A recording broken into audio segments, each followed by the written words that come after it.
হামদালিল্লাহ শুকরাল্লিল্লাহ ওয়াসসালাতু ওয়াসসালামু আলা রাসূলিল্লাহ আম্মা বা'দ ফাআউযু বিল্লাহি মিনাশ শাইতানির রাজীম বিসমিল্লাহির রহমানির রহিম وقال رسول الله صلى الله عليه وسلم طلب العلم فريضة على كل مسلم ومسلمة আল ইসলাম মাদ্রাসা একযুগ পূর্তি উপলক্ষে আয়োজিত আজকের এই অনুষ্ঠানের সম্মানিত সভাপতি, প্রিয় শিক্ষক শিক্ষিকা, অতিথিবৃন্দ এবং আমার প্রিয় সহপাঠীগণ, আজকের এই আনন্দঘন মুহূর্তে মেয়েদের ইলমি শিক্ষা গুরুত্ব কিছু কথা বলার সুযোগ পেয়ে আমি ধন্য।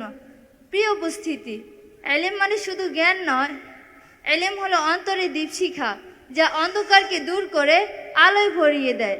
আর দিন শিক্ষা হলো সেই আলো যা আমাদের পথ প্রদর্শক, সঠিক পথে পরিচালিত করে ও নৈতিকতাকে সুদৃঢ় করে। ইসলামে জ্ঞান অর্জন নারী পুরুষ উভয়ের জন্যই ফরজ।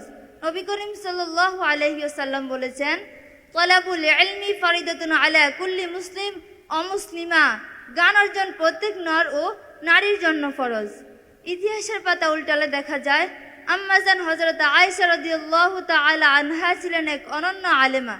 তিনি নবী করিম সাল্লাল্লাহু আলাইহি সাল্লাম হাদিস, ফিকহ ও তার জীবনের জ্ঞান অর্জন করে পরবর্তী প্রজন্মের জন্য আলোর দিশা স্থাপন করেছেন।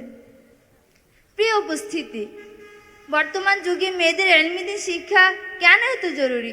কারণ একজন নারী শুধু তার জীবন নয়, পুরো সমাজকে আলোকিত করতে পারে। একজন দিনদার মা তার সন্তানদের জান্নাতমুখী করে তুলতে পারে।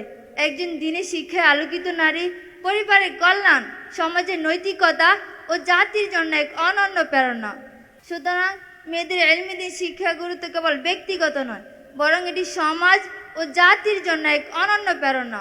পরিশেষে বলি, চলুন আমরা সবাই আল্লাহ তাআলার সন্তুষ্টি অর্জনের উদ্দেশ্যে জ্ঞান অর্জনে নিজেদের উদ্ভাসিত করি। আল্লাহ তাআলা যেন আমাদের জ্ঞান, নৈতিকতা ও আলোর পথে পরিচালিত করেন। সবাই বলি আমিন। এক যুগ পেরিয়ে নতুন দিগন্তের পথে আল ইসরা মাদ্রাসা, দিনের পথে জ্ঞানের যাত্রা।